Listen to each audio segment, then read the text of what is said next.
Welcome to an in-depth exploration of 1944, a year where industrial capacity became the ultimate weapon of war. By this stage of World War II, the global automotive industry had completely pivoted from luxury sedans to rugged, standardized military machines. In the United States alone, the shift was staggering. Factories that once hummed with the assembly of family cars were now churning out vehicles at a rate previously thought impossible. 1944 represented the absolute zenith of this output.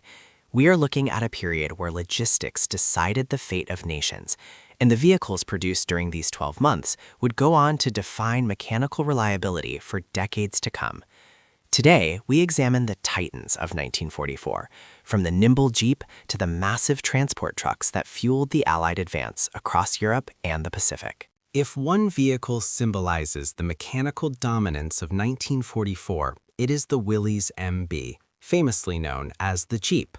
By 1944, production was in high gear across both Willys Overland and Ford plants.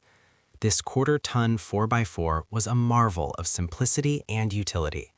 It featured a 60-horsepower Go Devil engine that provided surprising torque for its size.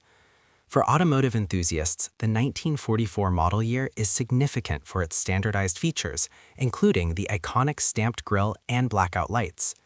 It wasn't just a transport. It was a mobile stretcher, a machine gun platform, and a reconnaissance scout. Its four-wheel drive system set the blueprint for every modern SUV we drive today, proving that lightweight design and rugged durability are the ultimate combination for any terrain. While the Jeep grabbed the headlines, the GMC CCKW, affectionately known as the Deuce and a Half, was the logistical backbone of the Allied forces. In 1944, these 2.5-ton 6x6 trucks were produced in massive quantities to support the Red Ball Express, the legendary truck convoy system that supplied the front lines following the D-Day landings.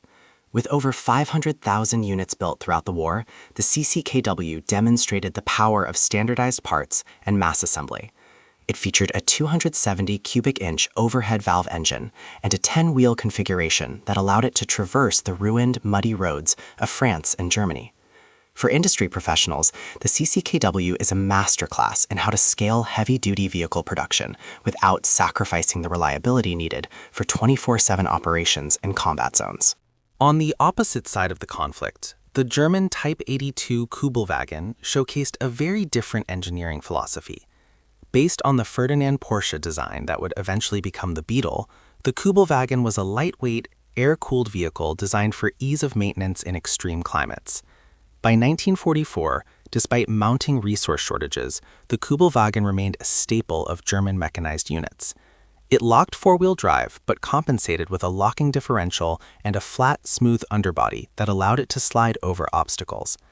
Its 25-horsepower engine seems underpowered by modern standards, but its efficiency and low curb weight made it a formidable cross-country performer. It remains a fascinating study in minimalist military engineering and the precursor to the post-war automotive revolution in Europe. While we often categorize tanks as armor, from a production standpoint, the M4 Sherman was the ultimate automotive achievement of 1944. Companies like Ford, Chrysler, and General Motors utilized their automotive expertise to mass-produce the Sherman at a scale the world had never seen. In 1944, the M4A3 variant became prominent, featuring the powerful Ford GAA V8 engine, a massive 1,100 cubic inch power plant derived from an aircraft engine design. This shift to V8 power gave the Sherman better speed and reliability. Automotive enthusiasts appreciate the Sherman not just for its combat record, but for the interchangeability of its parts.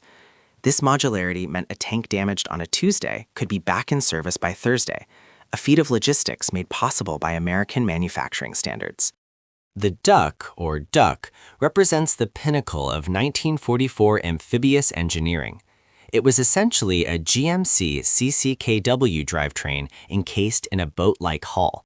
For industry professionals, the Duck is notable for introducing the Central Tire Inflation System, or CTIS, on a mass scale.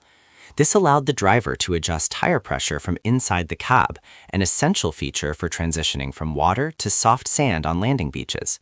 In 1944, during the massive amphibious operations in both the European and Pacific theaters, the Duck-Whiff proved that a vehicle could be both a seaworthy vessel and a capable cargo truck. Its ability to carry 2.5 tons of supplies directly from ships to inland depots without unloading at the shoreline revolutionized the concept of ship-to-shore logistics. In the United Kingdom, 1944 saw the refinement of armored reconnaissance vehicles, with the Humber armored car Mark IV standing out as a prime example. The Humber utilized a rugged chassis derived from the Carrier KT-4 artillery tractor. It featured a 90-horsepower Roots 6-cylinder engine, providing the speed and agility required for scouting missions behind enemy lines. What makes the 1944 Mark IV significant is the inclusion of a U.S.-supplied 37mm high-velocity gun, a move that standardized ammunition with American light tanks. For automotive enthusiasts, the Humber is a classic example of British four-wheel drive development, combining a high-clearance suspension with a specialized armored body that could protect the crew from small arms fire and shell splinters, while maintaining road speeds up to 50 miles per hour. On the Eastern Front, the Soviet Union's answer to the Jeep was the Gaz-67B. Introduced in late 1943 and reaching full production in 1944, this vehicle was built for one thing: survival in the harshest conditions on Earth. The Gaz-67B featured a wider track than its predecessor for improved stability and a simplified 3.3-liter four-cylinder engine that could run on low-quality fuel. It was a vehicle designed to be repaired in a field with basic tools. While it lacked the refinement of Western vehicles, its four-wheel drive capability and high ground clearance made it legendary among Soviet troops. For industry professionals, the Gaz-67B represents a philosophy of total utility, where every non-essential component was stripped away to ensure the vehicle could be produced in vast numbers, despite the destruction of much of the Soviet industrial base. To truly understand the dominance of 1944 military production, we must look at the numbers. This was the year that the war of attrition was won on the factory floor. In the US, the automotive industry was producing one military vehicle every few seconds. General Motors alone produced nearly 150,000 trucks in 1944. Ford was turning out B-24 bombers alongside thousands of Jeeps. This industrial might wasn't just about quantity. It was about the refinement of mass production techniques like just-in-time delivery and quality control that would define post-war manufacturing. By the end of 1944, the combined output of the Allied nations was more than double that of the Axis powers, a gap that made the eventual outcome of the war a mechanical certainty.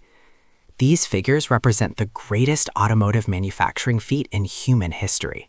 The innovations of 1944 did not vanish when the guns fell silent. The vehicles we've explored today laid the foundation for the modern automotive world. The Willys MB became the civilian Jeep CJ, spawning a global passion for off-roading. The heavy-duty 6x6 trucks evolved into the commercial transport fleets that rebuilt Europe and America. Technologies like four-wheel drive, air-cooled engines, and high-torque V8s were refined in the crucible of 1944 and then gifted to the public. For enthusiasts and industry professionals alike, these 1944 models are more than just museum pieces. They are the ancestors of everything we drive today. They stand as a testament to what is possible when engineering talent and industrial will are focused on a single world-changing goal.